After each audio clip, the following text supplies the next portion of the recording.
This is Travelin The Bluegrass. We're visiting with Tourism Commissioner Mike Mangeot. Commissioner Mangeot, great to be with you today. Tell us about the bourbon industry in Kentucky and how it affects tourism here. More than one way, it affects tourism so much here. Well, and that's a great question. Just as an attraction, it's driving, probably a little over 1 million people a year that are visiting the distilleries. And they're visiting multiple distilleries, but, Buffalo Trace, Frankfurt, pre-COVID had about 260,000 visitors a year. They were probably the most visited distillery. But think about that, and where so much of that was centralized in kind of the Golden Triangle for a long time, you're not seeing that now. Obviously here in Bardstown, but you're seeing distilleries really spring up all over the state or come back in places where they were over the state, large and small.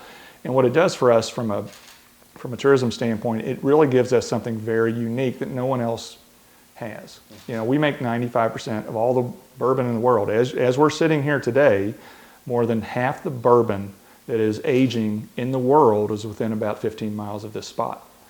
And it's what's unique. But beyond that, beyond the product itself, there are bourbon fans who say, my dad was a Maker's Mark fan, I'm going to Maker's Mark and kind of visit my Mecca, if you will. Right.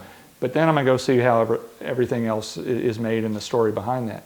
So there's that bourbon fan that wants to do that. But what's happened now is it's becoming a lot more about the history, the heritage. You're seeing places like Bardstown Bourbon Company, they're extending it to restaurants, hotels, and it's becoming more of a lifestyle brand.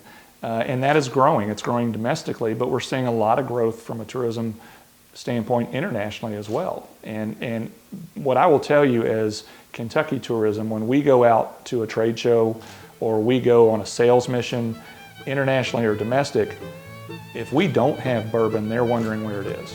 So it's really become our calling card. And then we use that to sell the rest of the pillars that we promote in Kentucky.